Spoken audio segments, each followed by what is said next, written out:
Hey guys, welcome to this video lecture.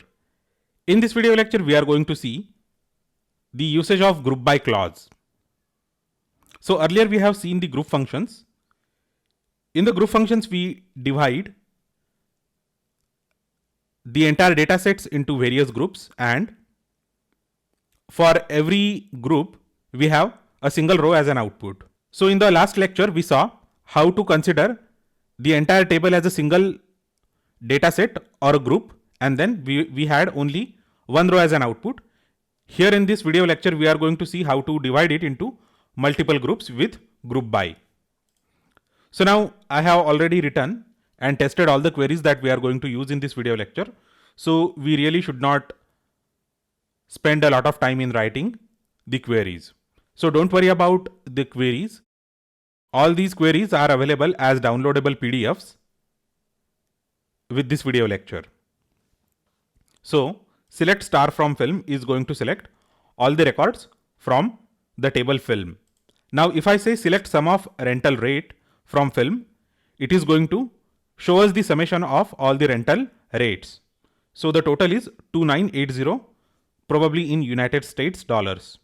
So now if I just say select star from film where rental duration equals to 3, then it is going to choose all the records where rental duration is 3. And when I say sum of rental rate, so it is just give me the summation of the rental rate where rental duration is 3. So if I execute this, the output is 574.97.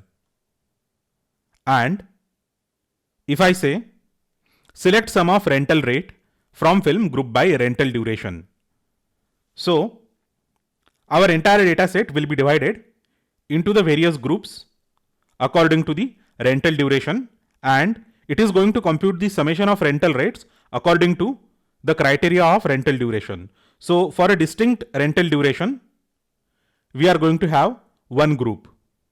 So let's execute this and see the output. Okay. So this data doesn't make much sense. That's why we need to include rental duration in the select statement. And now if I execute this, it will make sense for us. So now if the rental duration is 6, then summation of rental rates of all the films where rental duration is 6 is $613.88. And wherever rental duration is 3, the summation for all the records is $574.97 and so on.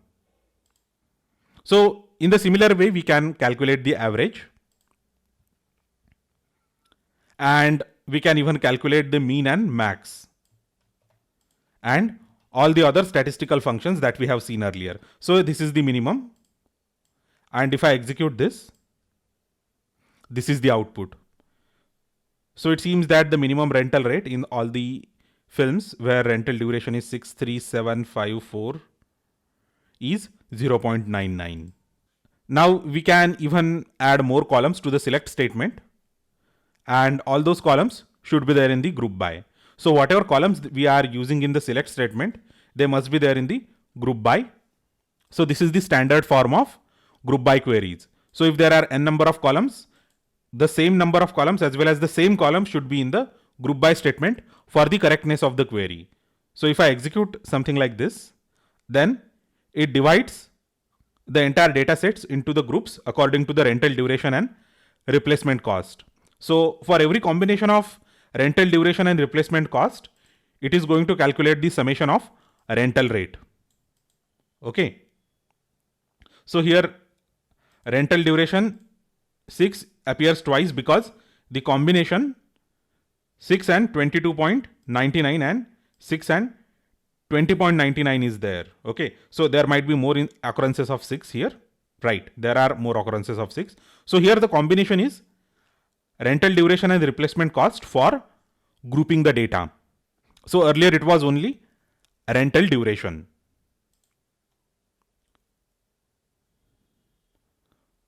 So similarly, you can order the data using the order by clause.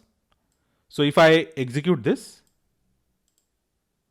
this is the ordered data, and ordering is by rental duration. Now I had told you earlier that we need to have the same columns, whatever we are using in the select statement, wherever we are going to use this group functions in the group by clause. But this is one of the non-standard implementations of group by, and you can find the details of these at this particular page. So I'm just going to copy this link and show you. So this is the one of the non-standard implementation of group by. Okay, so you will find the details about it.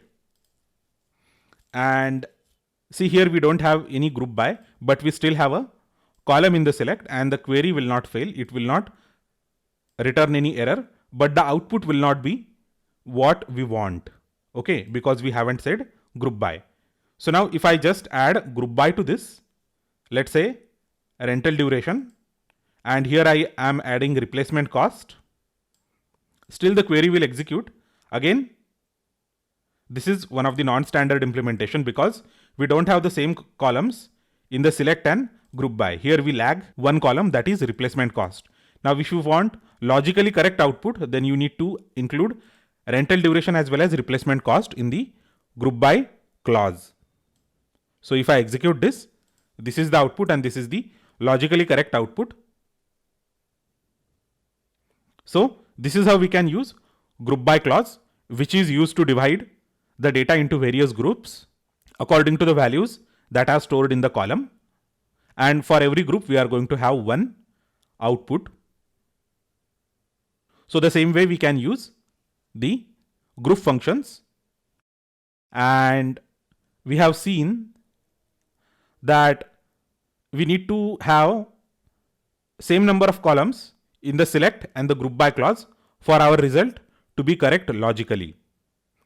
So thanks a lot for watching this video lecture. I know it is kind of a bit difficult to understand the concept of group by, because if you haven't worked with relational databases or SQL before, you will find it a bit difficult to understand it.